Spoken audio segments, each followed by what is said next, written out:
Welcome to the STC IELTS Expert Listening Test.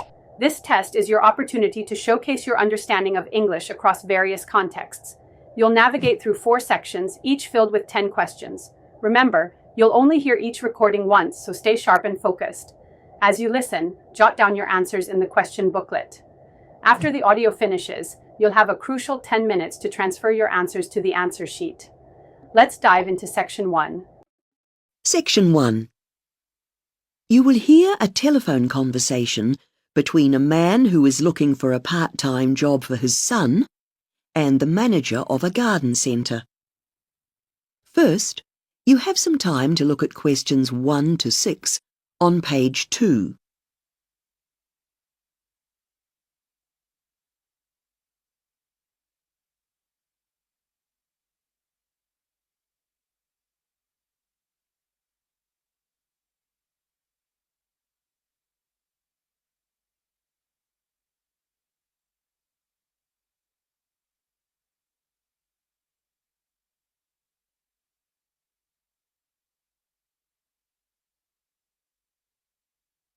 You will see that there is an example that has been done for you. On this occasion only, the conversation relating to this will be played first. Hello, Greenworld Garden Centres. Oh, hello. I'm calling about the part-time job you were advertising last week. Oh, you mean for the delivery driver? No, for a general assistant. My son's looking for a part-time job and I said I'd call you about it. I already picked up an application form from one of your staff. The man is calling about a part-time job for a general assistant, so assistant has been written in the space. Now we shall begin. You should answer the questions as you listen, because you will not hear the recording a second time. Listen carefully and answer questions 1 to 6. Hello, Greenworld Garden Centres. Oh, hello. I'm calling about the part-time job you were advertising last week. Oh, you mean for the delivery driver? No, for a general assistant. My son's looking for a part-time job and I said I'd call you about it. I already picked up an application form from one of your staff. I see. Well, we'll shortly have a position available in our new Market Road branch. That's opening next month. Or there's one available right now in our branch in Station Road, and that's where the actual job advert was for. I see. It's definitely the current job I'm calling about. Right. Now, there were a couple of options regarding working hours. We're really looking for someone that could do both Monday and Wednesday afternoons, or the same hours on Thursday and Friday. What about Sunday? That'd work, provided he could do a full day. That wouldn't be a problem. Great. And what would the job involve exactly? Let me just look at the job description for that particular job. Well, looks like there'd be some working on the checkout, taking payment for goods, and I suppose our general assistants also do rather a lot of lifting of some quite heavy items, so good physical strength is quite important for this position. There's some assisting with customer inquiries as well, but we don't expect new staff to have much knowledge about the plants themselves. That's what the more experienced staff are there for. Then, especially in the summer, the plants need a lot of watering. I see. Well, I think you could manage all that. Good. Now, there are a few other qualifications and skills that the job calls for. The first one being communication skills are important. As you know, first impressions count for a lot. And the other thing we would be looking for in our applicants for this position is he should have some ability in maths, a basic level at least. Well, he did well in that subject at school, and he's polite and sociable too, so hopefully he'll match your expectations. Great. Before you hear the rest of the conversation, you have some time to look at questions 7 to 10 on page 2.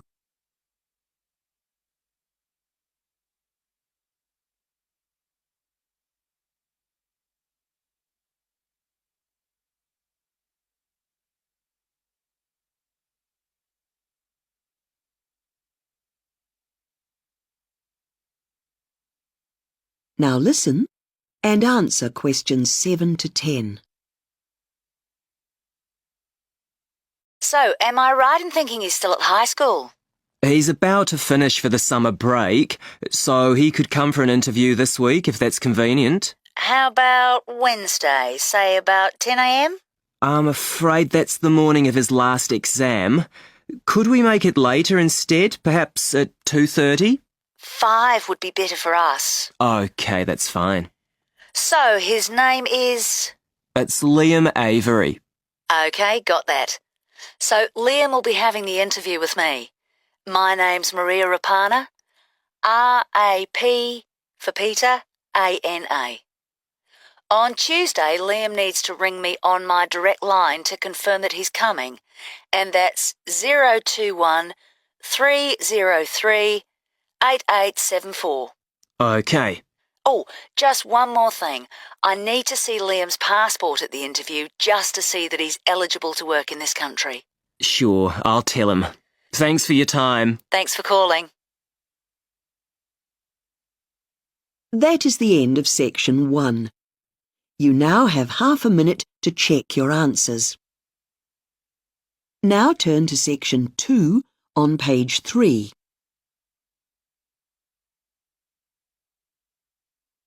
Section 2. You will hear an accommodation agent telling a student about different accommodation options. First, you have some time to look at questions 11 to 14 on page 3.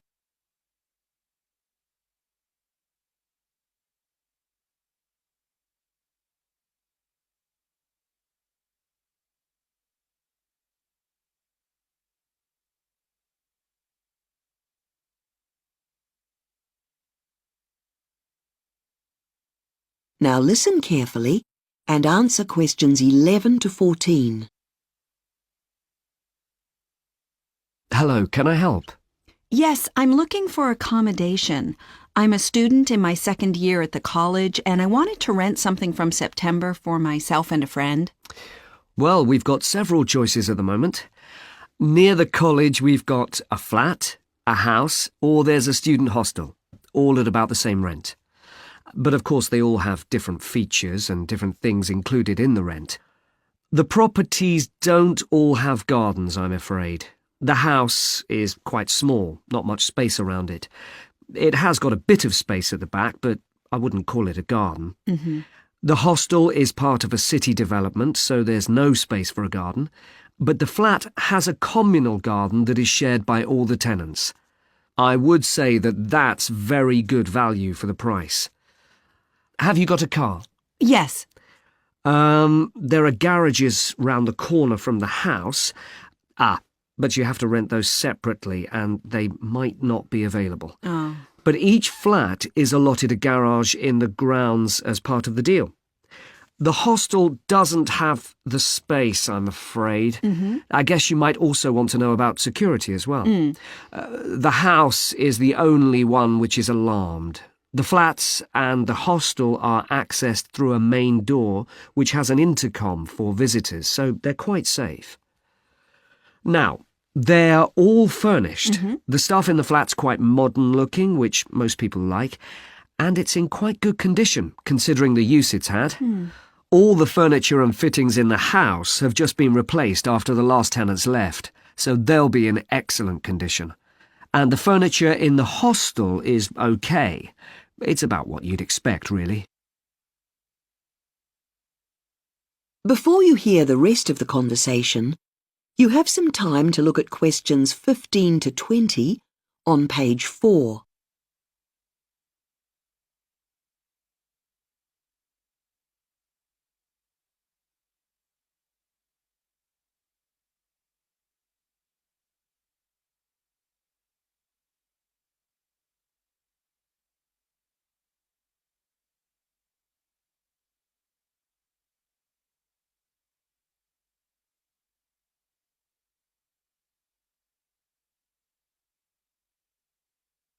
Now listen and answer questions 15 to 20.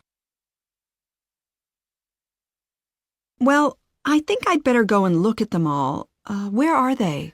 Here, let me show you on the map. We're here in the accommodation agency on the High Street, facing north. Mm-hmm. Directly opposite us is the bank, okay? Mm-hmm. If you stay on this side of the road and walk towards West Street, the house is not that far. It's next but one to the swimming pool just before West Street. It's very convenient because it's near the shops. The hostel is on the corner of West Street and St Anne's Road, near the roundabout. It's not a very wonderful building, but it's nice and close to the college. The flat is a bit of a walk, but it's in very nice surroundings. To get to the flat, you go down West Street towards the centre of the city, and the building is on the corner just before the first turning on the left. Mm-hmm. Although we're a bit outside the city centre, the facilities aren't bad. There's a post office just round the corner from here. You go down the High Street and turn right into West Street, and it's on your right. Mm-hmm. Or, if you want to go to the city centre, you could get the bus from here, just a few metres down the road from the agency, going east. You don't even need to cross the road. That is the end of section 2. You now have half a minute to check your answers. Now turn to section 3 on page 5.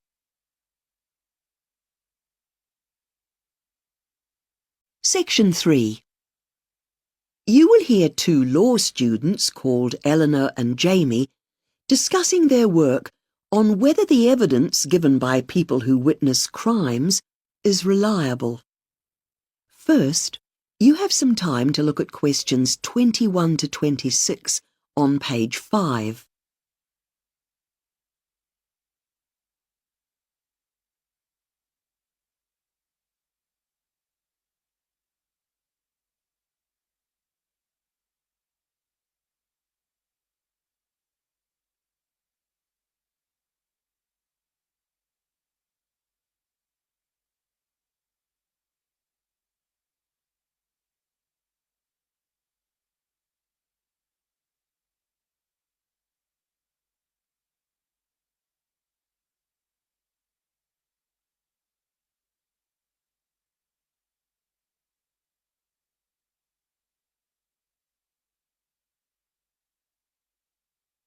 Now listen carefully and answer questions 21 to 26. Hi, Jamie. I've just been reading this book about eyewitness testimonies. It really goes into how much we can actually rely on what the people who witness crimes actually say and what things influence eyewitness reliability. Oh, I've read a couple of case studies on that too. Can we compare notes? Good idea.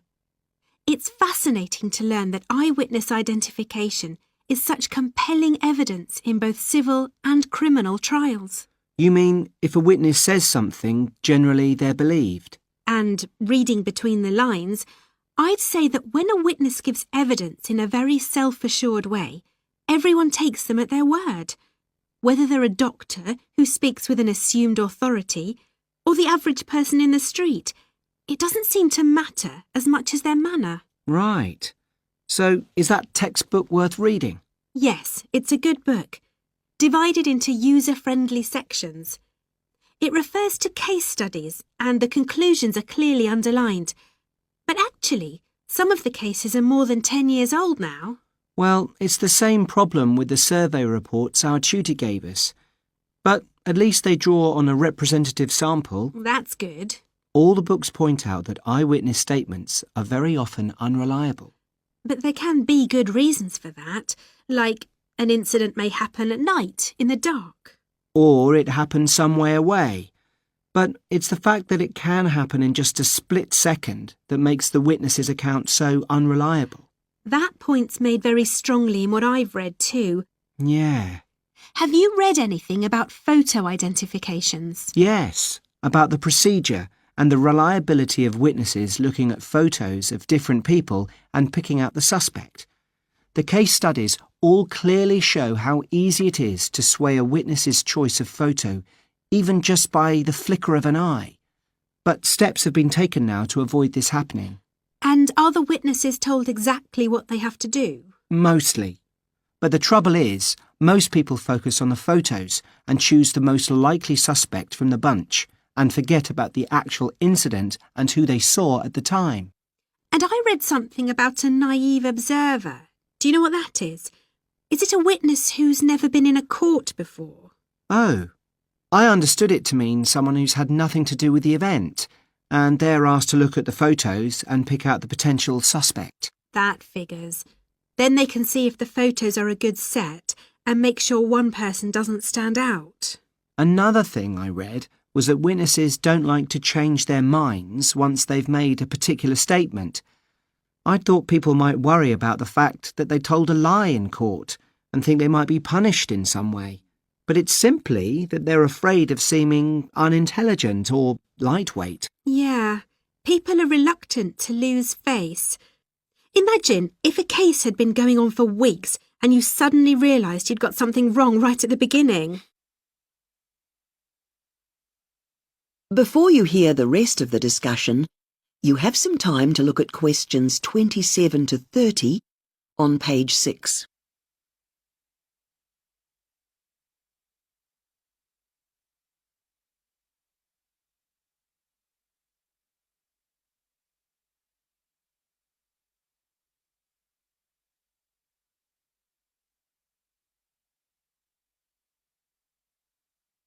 Now listen and answer questions 27 to 30. Changing the topic slightly, can I just check with you what you've understood about the problems of interviewing child witnesses when they've witnessed, for example, a robbery? Yes. Did you get the handout about the stages that should be followed when children are interviewed? Yes. The rapport stage, when a relationship between the child and the interviewer is built up, seems to be crucial. But many children fail to say anything that provides any real information. It must be hard for them not to feel a bit scared about being in a formal setting like a court building. Still, it's a good lead-in to open-ended questions, where the interviewer carefully sticks to their prepared questions in order to remain neutral. I can see the point of that. But the handout discusses the issue of children simply not understanding the specialist language used, so the whole interview just gets more puzzling for them. I think the stage called closed questions is easier for children to handle. They just have to answer yes or no. But everything's not so clear-cut in a child's world, and abstract concepts such as honesty haven't been fully grasped by young children. You mean they make things up? Apparently.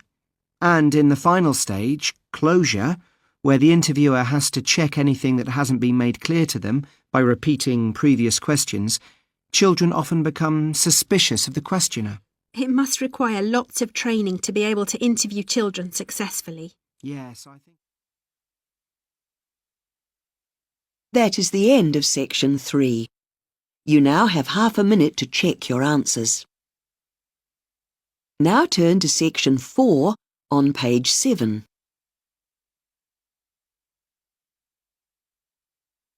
Section 4. You will hear a lecturer in museum science talking about an exhibition about the history and uses of plastics. First, you have some time to look at questions 31 to 40 on page 7.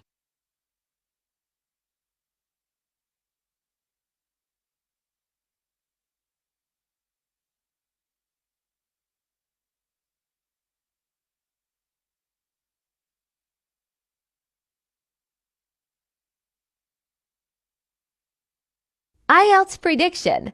Contact Zalo09 to 0908 for 8.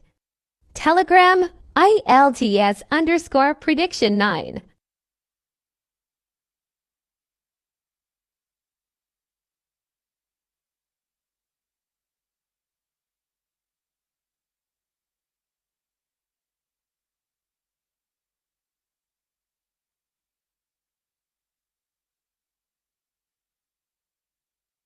Now listen carefully and answer questions 31 to 40. Good morning. My name's Susan Mossman, and as well as being a part-time lecturer on the university's Museum Science degree, I'm also curator of a new exhibition opening at the Bidmouth Museum called Plasticity. This traces the history of plastics and ways they are being developed and used today. The first type of plastic was originally developed in response to a call from the makers of sports equipment. Animal-derived materials were becoming extremely expensive, so manufacturers launched a competition to find an alternative to ivory for making pool and billiard balls. Although various forms of plastic were developed, none of them were good enough to win the competition. But the inventors knew they were onto a good thing and started researching a variety of different substances, partly based on organic material, what we call semi-synthetics. One of the early semi-synthetic materials produced was the first commercially produced celluloid, or plastic film, which was made by dissolving cotton in a strong acid, such as nitric acid. Unfortunately, this had a tendency to explode, so technicians had to be very careful with it. They also experimented with making plastics out of products derived from milk, but this didn't really work, and efforts were therefore concentrated on other organic material. One of the first uses of plastic was in the production of artificial fabric, and the earliest successful one was a substitute for silk. This was obviously a very expensive fiber, so artificial alternatives were thought to be worth investing in. The next significant breakthrough came in 1907 with the invention of Bakelite. This was the first entirely synthetic plastic made in a laboratory. It was invented by Hendrik Baekeland, a chemist who had made a fortune from producing paper used in photographic processes. Bakelite is a pretty unusual type of plastic because it actually gets hard when it's heated, whereas most other plastic becomes more malleable when hot. That is, they become more plastic, which is, of course, where the name for the category of materials comes from. So, strictly speaking, Bakelite isn't a plastic at all.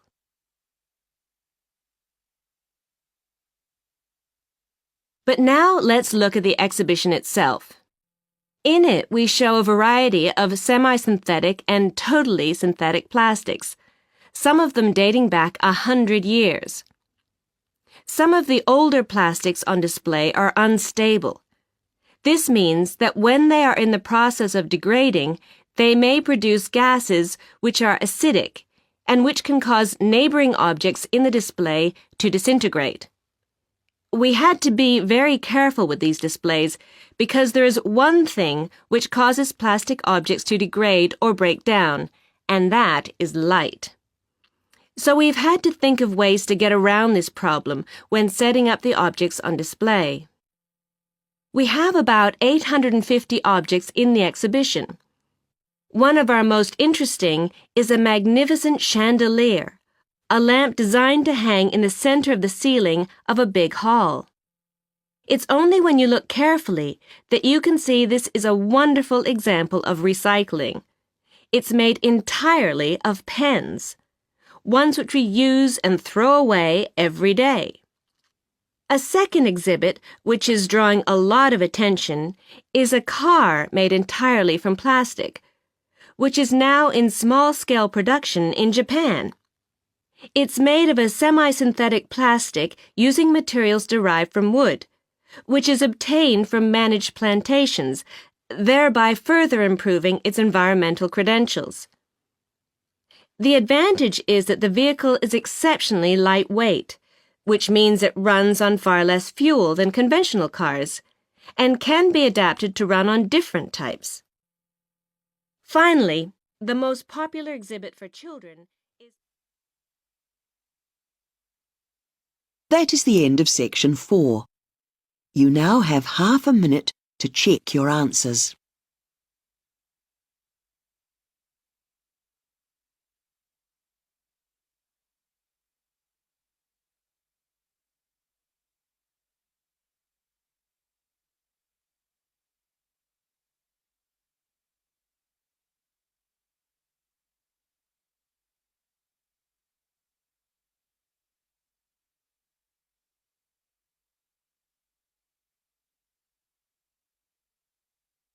That is the end of the listening test. You now have 10 minutes to transfer your answers to the listening